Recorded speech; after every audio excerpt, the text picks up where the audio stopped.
Assalamu alaikum. You're watching Views and News, and I'm Faisal Rahman live from our Islamabad studios. Today we'll be talking about this Afghan peace process. Now there seems to be some development regarding that, and now the President of the United States of America, Mr. Trump, says that there is a chance of Taliban.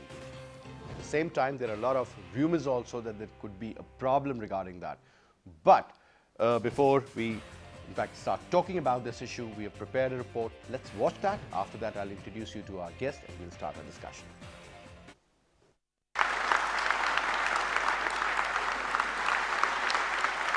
Incumbent President Ashraf Ghani has been declared the winner of Afghanistan's presidential election almost 5 months after the voting took place. Mohammad Ashraf Ghani has secured 50.64% of the votes used in the presidential elections. Therefore, the Independent Election Commission announces him as the elected president of Afghanistan. Head of the Election Commission, Hawa Alam Nuristani, said during a press conference. However, Ghani's rival in the presidential race, Abdullah Abdullah, has disputed the election results as bogus and has claimed his victory in the controversial polls. On the other hand, according to media reports, peace talks between US and Taliban have been completed and an agreement is expected to be signed at the end of February. US President Donald Trump also said earlier that a peace agreement is very close. US Secretary of State Mike Pompeo has also said the talks had achieved a pretty important breakthrough. Lately, US Special Representative for Afghanistan, Zalmay Khalilzad, who wrapped his 2-day visit to Islamabad, discussed the US efforts to facilitate a political settlement to end the war in Afghanistan. He also welcomed Pakistan's ongoing efforts to support a reduction in violence that will pave the way for a US-Taliban agreement, intra-Afghan negotiations, and a comprehensive and permanent ceasefire in support of a sustainable peace. Pakistan is going to be part of the solution, and Pakistan has been helping since I launched this effort on behalf of the United States. However, the agreement between the US and the Taliban is considered an easier part of the whole process. The difficulties that lie ahead are in details of a negotiation between the Taliban and the Afghan government over the expected role of the militant groups share in the government and the future shape of the political setup in Afghanistan. The year 2020 is very important for Afghanistan. US President Donald Trump wants a deal before his re-election, and the Taliban are looking for maximum gains from this opportunity.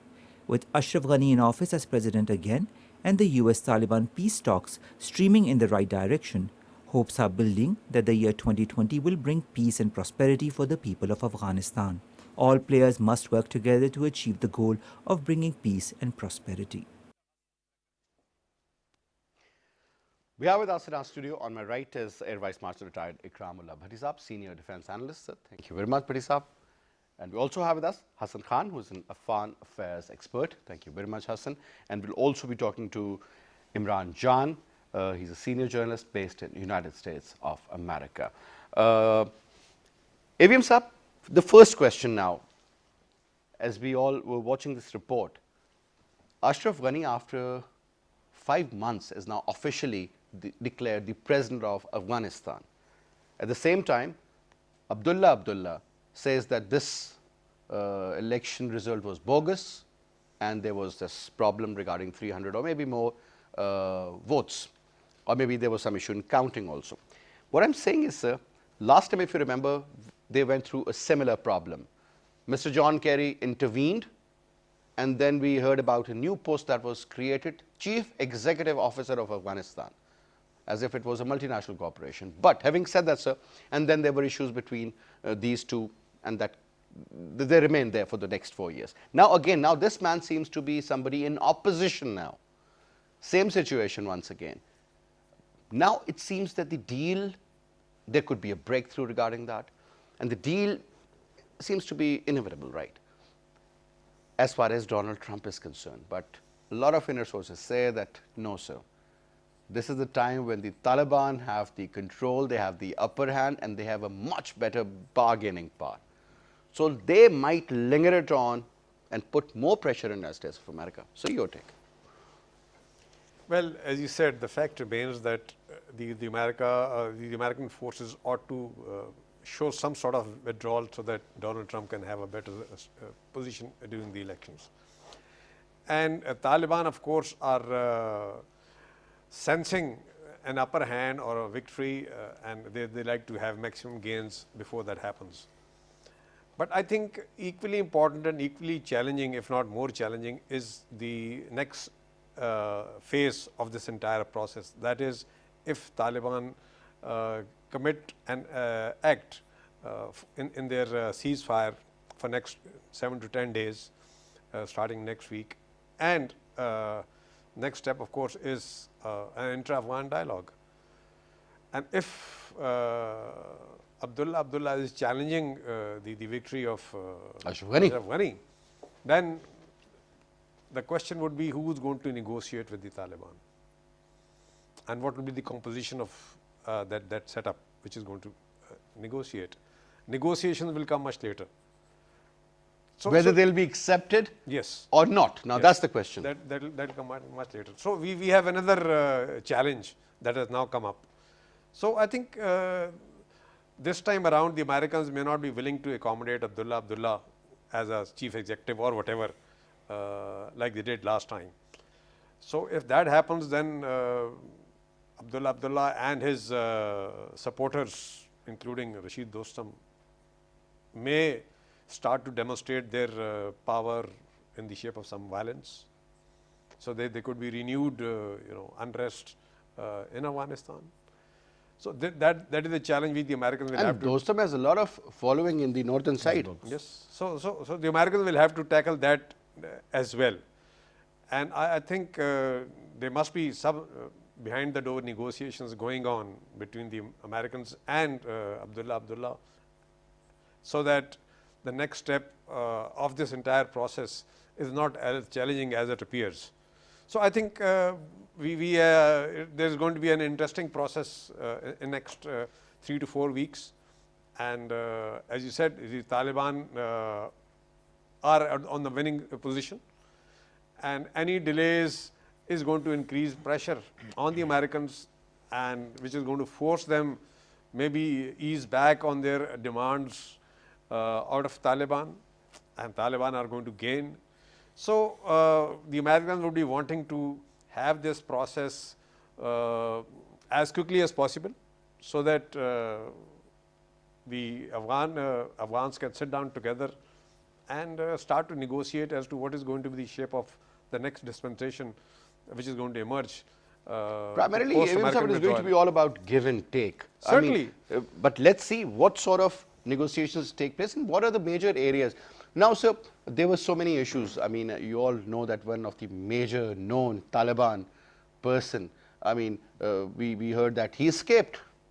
Now, forget about the escape, sir. Later on, the Ministry of Interior, in fact, also said yes. So that means that's the official stance of Pakistan. First of all, sir, what is that about? Because that is also something very important. Because I'll relate that point to the current situation, sir. Thank you very much. I think that's very crucial, and I think it was kept secret for quite long. The government was silent, and for the first time the Minister for Interior said that yes, he has escaped, but he has added another sentence to that also, that you will hear a good news very soon. So I think this part of This is linked. very tricky. Yes, and, yes. but I think, Faisal, if you look at the changing scenario in the region, before the day this Ehsan, he escaped, reported escape, there were news from Kabul. The two important TTP leaders, one was Khalid Haqqani and Yes. other was Qari Saifullah, Yes. they were murdered Yes. at a very highly secured area, the Kabul continental locality, which is highly secured because this place is visited And we by do the one understand the stance of these two individuals again. yeah. The narrative, primarily. The narrative. There was So a clash. Both this Khalid Haqqani, he was the deputy Amir of TTP with Fazlullah, the SWAT, the best terrorist group. So he was the deputy Amir. Then, and the same day we heard news coming from Pakistan that Ehsan has escaped. So both the news were not given that importance. About the very important killing of Khalid Haqqani in Kabul, Pakistan was totally silent. We never accused, we avoid to accuse Kabul that keeping the Pakistani terrorists there. And the Kabul was also silent over that. Who killed them? I asked a very senior person of Ghani administration who did this. And after a week or two, we got another important major killing, and that was Shahryar Masood. He was Shahryar Masood was from this Masood tribe, Masood tribe, and from he was the Waziristan, deputy- and he he was was the against deputy somebody of- anti. yeah, he was the deputy of the Masood, Yes. of the TTP head. He was the deputy. So I asked him that, can you, what's going on? His one line statement was, Hassan, bad people are getting killed. So I said, Islamabad is silent, Kabul is silent, so it means that something is going on. So I also relate this escape of Hassan, maybe the beheading process which started with the arrest of... Who was the head of TTP Muhammad chapter? This was Umar Khurasani. Khorasani. Umar Khurasani, You yeah. never know.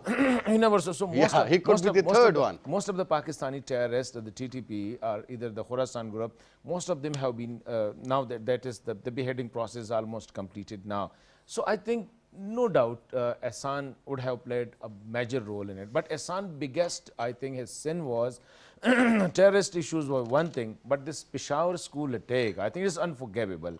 That's the reason that people are forgetting all the Taliban attack on the church in Peshawar, on Amina Bazaar, and the naval headquarters, naval base in Karachi, or Mehran many soft attack, targets, and yes. the GHQ attack. So these He were very was the crucial attacks. mastermind. And in mosque and Imam Bargahs and religious sites were attacked, both of the Muslims, non-Muslim, etc. People were ready to forget that, but nobody is ready to forgive Hassan and his company for the massacre in Peshawar school. Yes. But I don't know why it is not possible. Frankly speaking, I have my confidence over my security forces that it's not that easy for a person You can't like escape, that. but the point is maybe there could be a deal or something.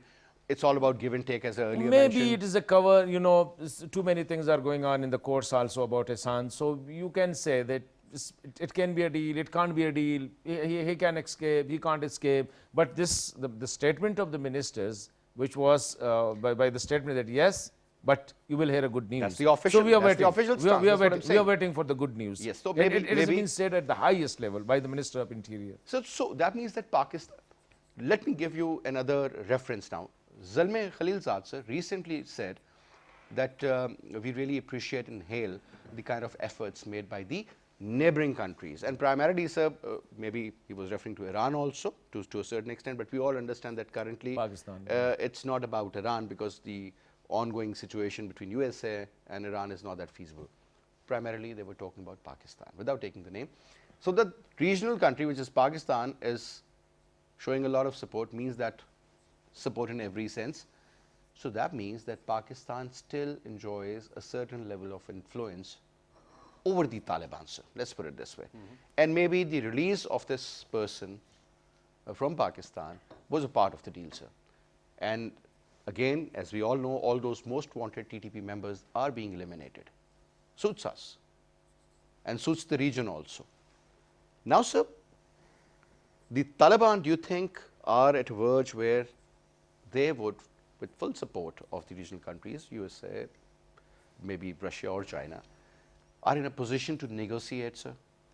And then later on, few other members from the government, if they accept them as the legitimate president, and some other people from the Jirga also, be a part of the deal. And this could really become a meaningful dialogue, sir. There is, of course, a great possibility of this because Afghan culture is such that they'll take time, but they can negotiate and they can sort out their differences, they can accommodate each other. And the Taliban are on record having said that they would not or want to, or they do not intend to monopolize on power. That means they are prepared to share it. And if they are prepared to share it, then there is a greater room for dialogue and greater room for options and accommodation. And of course, they may decide as to who to pick, whom to choose, but they will definitely need to cooperate with the Kabul government and Only that is how I think a peaceful solution can come about. Otherwise, withdrawal of the American forces can or does have the potential of an infighting or a civil war re-emerging in Afghanistan, and the Afghan people are of course quite aware of it. They are quite wary of it. It's been going on for the last 40 What about years. the other warlords, sir, who are not a part of the Taliban setup, sir, primarily? You were talking about the head of this. Since you took the name, I'm totally forgetting that actually. Rashid Dostum. Rashid Dostum, yes. Rashid Dostum. I mean, looking at the population, it's about 8% from his. And the kind of influence he has, that one should also admit. What about the opposition members, sir? Don't you think they'll create a problem also? Certainly. Because Afghanistan has always been a country with full Certainly, I think as and surprises. when they reach this stage, I think they're going to have a loya jirga.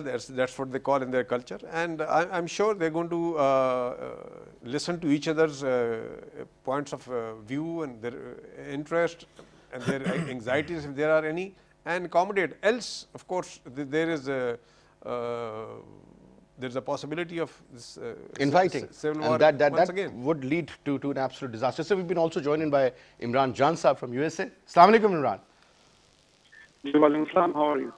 I'm good, mashallah ji. Thank you very much for taking your time out and being a part of our show. Imran, now talking about this Afghan peace process. Now, whatever is happening, but it seems that at least they have a direction, and most likely if things move in the right direction, there could be a meaningful dialogue at some stage that could be held, and then we could see some sort of an engagement. Your take, sir, looking at the current scenario. So, I mean, President Trump had come very close to achieving that peace deal with the Taliban last year in September, and then he cited the death of that U.S. soldier as a reason to cancel those talks. Then he was in Afghanistan during Thanksgiving, and now we are back to the same peace agreement between the Taliban and the United States. But there's something interesting that Zalmay Khalilzad had said in the last few days, as you mentioned, that he did not name Pakistan, but he said that there is help from regional countries. Of course, he was hinting at Pakistan. But at the same time, he had said something that there are spoilers, and they will try their best to undermine this peace process. And in my view, he was referring to, and not directly naming, India. Because remember, India is one of those countries who do not want this war to end and who do not want American forces to withdraw for a very simple reason. This is not conspiracy theory stuff. The simple reason is, if the Americans withdraw, the only conclusion is that Taliban will gain power. And guess who the Taliban are allied with? The Pakistani forces, the Pakistan. And so India would definitely and absolutely do not want that. So that is one reason that the 7-day reduction in violence, as they called it, was agreed to by the Taliban with the United States, that we will achieve some sort of a peace for these 7 days so that we can demonstrate our ability, that we can ask our soldiers to stand down and show restraint, which will be a testament to the larger part of the deal in future. Remember, the real quid pro quo that the United States is asking from the Taliban is for not to allow your Afghan soil to be used by any foreign terrorist group, so that they can, they cannot launch attacks against the United States. So that's a demonstration of that ability of the Taliban. So this is one of those spoilers, the elevation of Ashraf Ghani all of a sudden after 5 months. The timing is very interesting. Right away, as soon as the 7-day deal was announced, all of a sudden the Election Commission of Afghanistan announces him as the victorious of the election that happened 5 months ago. That makes the road to Afghan peace quite bumpy ahead, because Abdul Rashid Dostum, as you mentioned, who has a very large following in the north, and he has a good and strong army, he already threatened the use of brute force. Ashraf Ghani's chief campaign person, who also exactly said that force is necessary to achieve power in Afghanistan. And if it comes to that, we will do exactly that. So these are not very good signs for a very This is peaceful exactly what my agreement. next question is about. Looking at the Tajik factor, Abdullah, looking at the Uzbek factor, Rashid Dostum, and about 8 to 9% of the Afghan population is Uzbek, right, sir? Now, looking at these two factors, and you have also mentioned that they have got a very proper army, I would say. These warlords are not a joke. The way they, in fact, fought against the Taliban, we all know. Now, my point is, sir, that leads to infighting if there is such a strong opposition within Afghanistan, sir. So, don't you think that could be the really major problem and that could trigger all sorts of issues there, sir? Well, that is a major problem because remember, phase one is the 7-day reduction. Phase two is for the U.S. and Taliban to talk. And then following that would be the talks between Taliban and whoever happens to occupy the presidential palace in Kabul. And we don't know right now. It's not like a peaceful agreement or understanding that, okay, we accept Ashraf Ghani as the man who would be the president. Who would the Taliban be talking to? That becomes a very crucial question. First of all, they didn't even want to talk to the Kabul regime. They call it the puppet regime. But they have finally agreed that, okay, fine, after we've talked to the Americans, after the formal agreement has been announced to the world, then we will sit across the table with the Kabul regime and talk about the release of 5,000 Taliban prisoners from Kabul regime. And they would in turn release 1,000 Afghan army soldiers in return. So who would that person be now? Because they're already fighting with, as you mentioned, there's infighting right now, or infighting about to happen. Abdullah already claimed himself as a winner, and he said he'll form a parallel government in Kabul of his own, backed up by Abdul Rashid Dostum. So again, the question becomes, right now the Taliban would be wondering, who are we going to sit down and talk to? It's not clear. They're already fighting with each other. So it definitely makes the prospects of achieving peace very difficult. But at the same time, I want to mention this. This could go either way. It could go and benefit the Taliban. The Taliban can just say, you know what? They can tell the Americans, you know what? Let's just talk with each other. Let's make that agreement. We never liked talking to the Kabul regime in the first place. Let's not talk with them. You have an election to win in a few months, Donald Trump. Why don't we sit down and have an agreement so you can go on stage and claim that you achieved a deal and forget about us talking to the Kabul regime. We know how to deal with them. Yeah, Imran, let me put another that question here to Hassan Khan Saab also, sir. Hassan Saab, today the Secretary General of the United Nations left Pakistan. He was here on a 4-day, a very long official visit, and he was almost all over Pakistan. Regarding the Afghan refugees and the Afghan situation and the peace process primarily, I mean, he was also very hopeful. And he says that the international community should help in bringing peace in Afghanistan. Now, sir, this man is not an ordinary man. He is the chief of the United Nations. His visit to Pakistan was very, very important, not for the Kashmir cause primarily.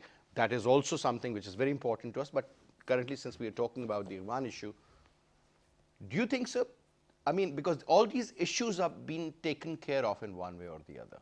I mean, Afghan issue there, I won't use the word expel, but a lot of people actually wrote that word too. And you know more, sir, that it wasn't about the issue of sending them back, but how to send them back was the problem. Sir. Look, Faisal, let me first talk a bit about the Afghanistan. You said the Tajik, the Uzbek, and the Pashtuns issue, the ethnic dimension of Afghanistan, especially in the current scenario. Look, I think no doubt this Abdullah announcing his own government, which he said that it will be an inclusive government. Legitimacy is definitely with Ashraf Ghani, but making it a Tajik or a Pashtun or an Uzbek, I think it is stretching it too far. Look, most of the Tajik leaders, Abdullah is alone. So there are no ethnic divisions within Afghanistan? No, I don't think so. It will be an ethnic. The reason is, look, Ashraf Ghani, second, his vice president, Amrullah Saleh, he is himself, I think, a very, very, very crucial person. Ata Mohammad Noor was the legendary Balkh governor. He is now to his support with Ashraf Ghani. Ahmad Shah Massoud, with whom Abdullah was just a spokesperson, his brother and his family is Wali Massoud, I think. They are with Dr. Ashraf Ghani. So it is not the thing the issue that Abdullah's not accepting the result or the Would matter, it won't matter. Yeah, I think it will not, ethnically it will not matter, because Ashraf Ghani is equally supported by the Tajik, the Uzbeks and the Hazaras. And Abdullah is equally supported by the Pashtun, like the very important ambassador in Pakistan, Umar Zakhilwal, who was a few days back, he was in Pakistan. He is in the team of the Dr. Abdullah. So it is not the division of on the basis of ethnic line. I think it is more political, and definitely it will have problems. I'm not saying that this will not create. There are problems, and will definitely jeopardize the peace process. The spoilers are there, because it is equally tantamount that the day after tomorrow, on Thursday, on Saturday or on Friday, the Taliban are going to start their de-escalation of in violence for a week till 29th of this month. And before that, such a crisis was created that now there is complete political chaos right at the moment in Kabul. You will have two governments. You will have Abdullah will say that I am legitimate, Dr. Ashraf Ghani say that I will legitimate. So definitely it will jeopardize that process. But taking it to an ethnic level, it is a bit stretching it too far. Coming to the refugees, I think I agree with you that Afghanistan is a land of problem, I think, unfortunately. You have, like already we were having a security problem, now we are having a deep political issue with the announcement of this result. Hell would have never fallen, I think, if the results were delayed for another week.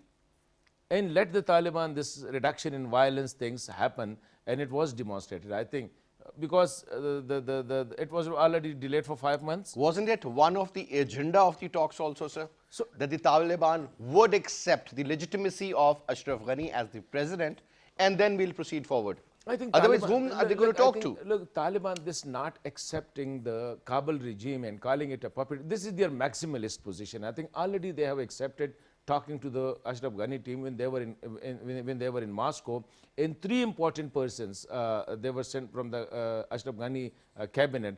They were there. So it is not Taliban not accepting the Ashraf Ghani people, but they say that the group, the team with whom we will be talking will be all represented. It will be the government, the non-government, the jihadi leaders, the overall leaders, package, yeah. the overall package. But that team will be definitely formed by the government. Look what happened in Beijing.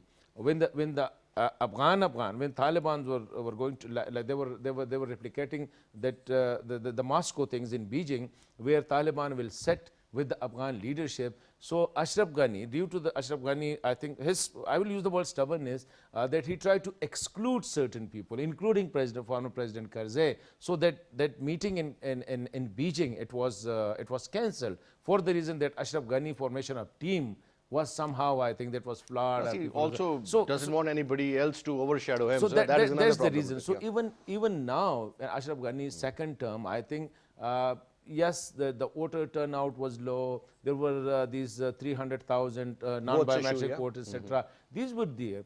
But in democratic societies, like look at in Pakistan, look at in India, now people are questioning the election of Prime Minister Modi. No doubt the turnout was low, no doubt there are other issues, but at least there is a facade of what we call it the legitimacy, that people voted and he got 50% plus 1 vote. His ratio is 50.56 or 65.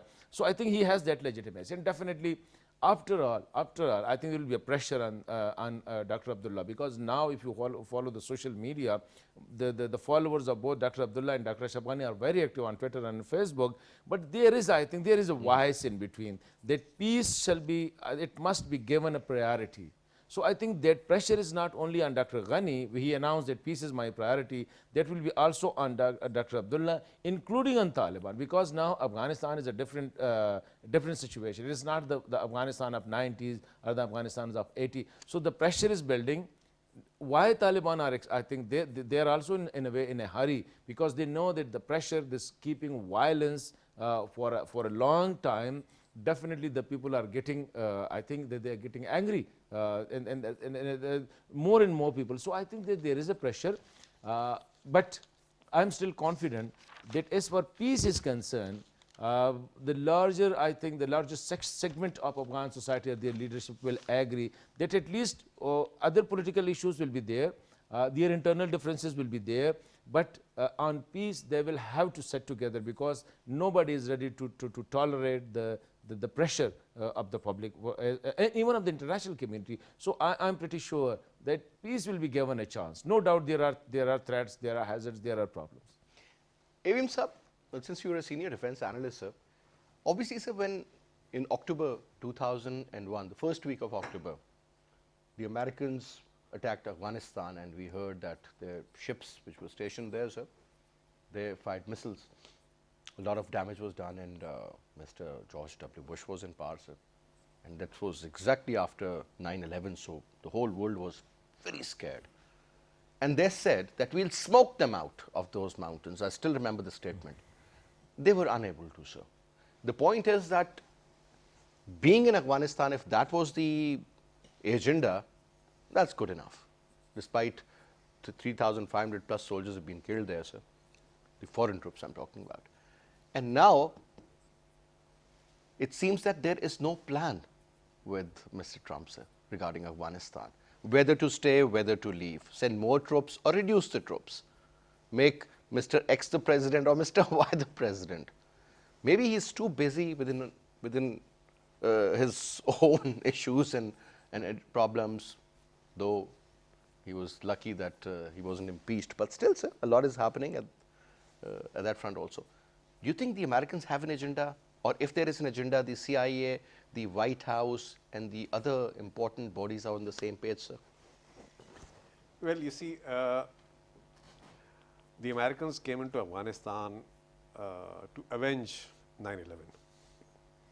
And they named Al-Qaeda and then, of course, Osama bin Laden as the perpetrators of the 9/11 incident, whereas there was no Afghani Involved. involved in Yes. amongst those 19 hijackers.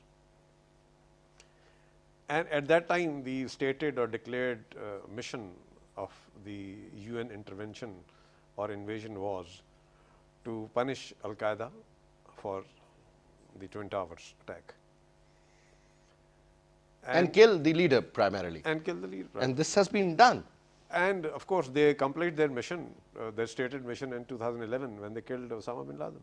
So the mission was accomplished and they were to have withdrawn after that. But it took another 3 years for Obama to eventually declare that they would like to withdraw in 2014. But even that didn't happen. So what we can surmise is that the Americans had either right from the outside much bigger aims or mission, or down the road they realize that there are more important things or equally important things to be done here, which include, of course, impeding or disrupting China's emerging power and control and influence in the region. Absolutely. Iran, Pakistan. And keeping an eye on Iran, keeping an eye on Pakistan's nuclear program, of course, and being present, having another location or base vis-a-vis the Gulf. So all that is applicable even today. But the fact remains that having spent around $3 trillion, having gotten killed around 2,500 American soldiers, and not having achieved their objective. Now, the American president has committed in his initial election speeches that he would like to get the boys home and not fight somebody else's wars in the world and not involve into nation building, other nations. But the fact is that for almost 20 years, the Americans have caused destruction and havoc in Afghanistan. They've killed hundreds of thousands of Afghan people. And if they were to leave Afghanistan in a state of turmoil, unrest, and in a state of complete destruction, then it is surely a defeat for the Americans. And they, as and when they withdraw, they will have to leave Afghanistan as a very peaceful country, progressive, developing, and which can sustain itself. And if that does not happen, either through American sources or through the source of the world, then the American intervention and its termination will be declared and considered as a defeat. So the Americans have an obligation, they have a responsibility and I think reconstructing and rebuilding Afghanistan. Is it and of course, and to make face it peaceful. saving, or is it some sort of a safe exit they are looking forward to, sir? For both, but I'm just giving you what is the shape of that safe exit or face saving ought to be. Otherwise, it will not be face saving. And one, rather let me put this question, then I'll also have your comment. Imran Jan Saab, earlier we were talking about the disputes within the Afghan government or within certain political factions. So what is your take? I mean, how do you see this part, that if there are differences within the ranks of the Afghan government or among various other individuals or warlords for that matter, there are differences between the White House and the CIA and so many other major departments, sir, State Department for that matter. Now, do you believe that, because I've earlier asked the same question to AVM Saab also, that are they on the same page? Because when we hear that Mr. Ex-President or Obama says that he's going to do this, that okay, Guantanamo Bay is going to be closed. He couldn't do that. We withdraw forces from Afghanistan. Mr. Obama couldn't do that. We would look after the issue of Kashmir. Earlier, India was included. Later on, it became AFPAC.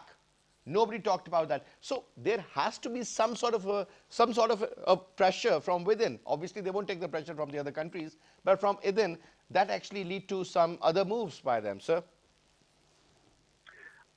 So right now, as it stands, as we see, this is all about Trump's efforts to get himself reelected.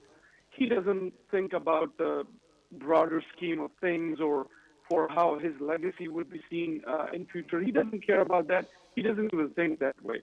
The only thing right now he wants is some sort of an illusion of peace. Because remember, election is about to happen in November. That's a few months from now, 6 or 7 months. You cannot ram peace through the throats of Afghanis in a few months like that. So what you have to do, what Trump is going to do, is to achieve some semblance, some illusion of peace agreement, so he could convince the people that he is that president who finally did achieve that. Remember, the fighting in Afghanistan will go on. This is going to get extremely ugly, just exactly as it happened when the Americans left town back in late 1980s and early 1990s. This is going to happen again. It will be deja vu all over again, because remember, nobody is talking about this right now. There is ISIS in Afghanistan, okay? And they're not there to deliver pizzas to people. They are there to behead people, kill people, enforce their version of the extreme Sharia Islam through on that society. So then Taliban will be fighting against them probably. You know, Taliban will also be fighting against these elected representatives right now. For example, Ashraf Ghani. There could be another phase of warlords. Who knows? At the same time, and this may surprise many, but it doesn't surprise you because this has happened before. I wouldn't be surprised if the CIA gets in an alliance with the Taliban so they could fight against ISIS, and at the same time, they could have a presence in this country. Because as you mentioned, there's a Strait of Hormuz not too far from Afghanistan. There's Iran.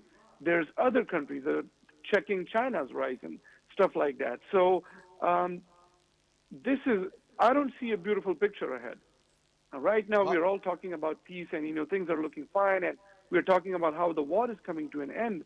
But every time a major war like that comes to an end, we have history to see and learn from what happens when war ends. Before an invasion and after the invasion ends, it's all messy and ugly. And that's what's going to happen in Afghanistan too. There was a very interesting piece written by Zaid Hussain Saab in the news, and he also says, I mean, he has also, you know, in fact, thrown light on so many important areas. Earlier, you were talking about those issues. Even AVM Saab and Hassan Saab are also talking about the same problem. Now, he says that a divided dispensation in Kabul makes it extremely difficult to reach a political settlement. And he's very right, sir. Because that is where the problem is. That is where the problem was. Even after the exit of the Russians, they went through the same problem. There was this infighting, and eventually the Taliban that took over, and whatever we witnessed. But now, sir, there's another problem.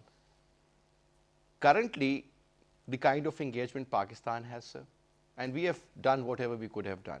But I have noticed a few very interesting changes in the American, even the kind of, or the set of words they use, I mean, they're also very calculated. L.S. Wells appreciated Pakistan. Zalmay Khalilzad appreciated Pakistan. Trump is very hopeful because when the Prime Minister of Pakistan was in USA and there was this one-on-one meeting going on, our Prime Minister gave assurance that we will do whatever is in our given capacity. And now we are proving and showing that there were certain things within our given capacity, sir. So that serious engagement of Pakistan, whether people talk about that the military has its own mindset or the civilian government has its own mindset, but it looks that they are all like this, same page, and now there is a direction. Look, Faisal, I From think, our perspective, if we talk of things negative in Afghanistan, so there are too many. If we talk of things good in Afghanistan, there are two less, two minimum. But despite that, I think I agree with Imran that he says that there were phases historically. If you take any lesson from history, so yes, definitely we are heading to another conflict in Afghanistan. But if you take the ground situation right at this moment, so there are too many things which will be definitely pushing each and everyone who are in the conflict toward peace and settlement. Look, for the first time, the international stakeholders, I will call it a stakeholders now because Pakistan is a stakeholders, Indeed. the US is a stakeholders, I think. China is in a way stakeholders. The Russia neighboring is in a way, stakeholders neighboring and stakeholders and the away overseas stakeholders. So for the stakeholders, first time, they are on the same page. There are nobody saying that I will keep my proxy and you will keep your proxy, you will take your proxy out, I will take my proxy out. So it's not. Iran, Pakistan, Russia, China, definitely they are sharing the note. Look at Zalmay Khalilzad, the way he is conducting the talks there with Taliban in Doha.